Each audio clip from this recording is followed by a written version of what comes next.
Michael Huth and Carolina Kostner, 26 years of age now. Winner of the Cup of China a couple of years ago.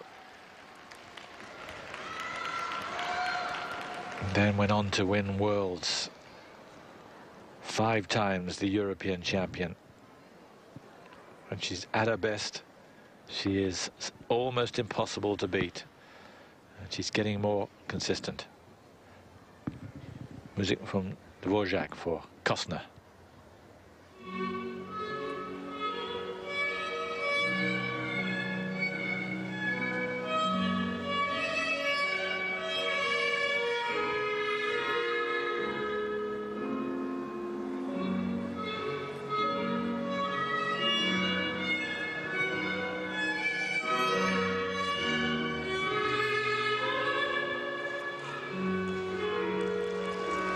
Oh no.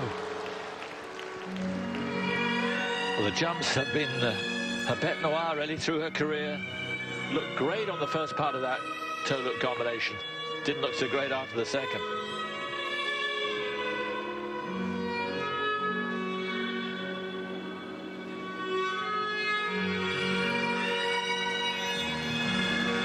Very solid on the loop.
Well, it wasn't Kostner at her best, you have to say that, but she's always beautiful to watch, and she very rarely disappoints in that part of the skating.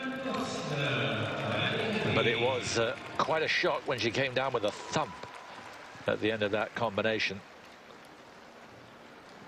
The routine, well, despite the fall, I enjoyed the second part of it more than the first.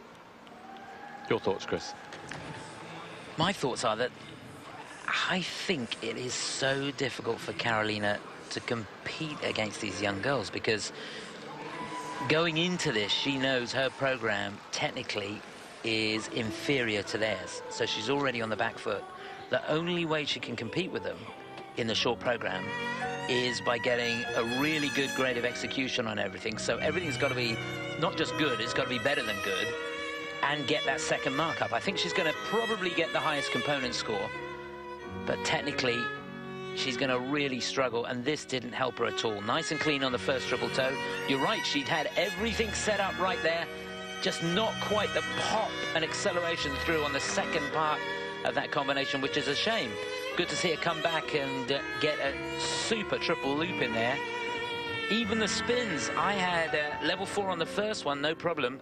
She was ever so quick on the flying camel spin. She didn't give the technical panel the option to really go with it. Could be a level 3, could be less. Certainly no more than level 3, and level 3 on the last spin as well. Even the landing on the double axel we just got a glimpse of. She's likely to get negative GOE on that as well. So it looked unsteady. Yeah. The judges, when they look at that, they're looking at the entry of the jump, the position in the air, and the exit. And if you're honest to yourself, you've got to go with a negative GOE because of the struggle on the landing. So all those things added together could cause Karolina a problem here. She's certainly not going to be leading. 66 is the leading mark, Sotnikova. 60.24 is the second, Pogorilaya. And I think the judges have been pretty kind to her, even with a deduction. 62.75. Yeah, the presentation mark way higher than the technical. And that's the normal run-of-the-mill. But she's got some work to do to overtake Sotnikova. It's not insurmountable, that lead, far from it. No, you're right. Honestly, it's a second score that has kept her there, which I can understand. The components of the program were good. Skating skills, you can't knock that. Transitions were good in the program. Technically,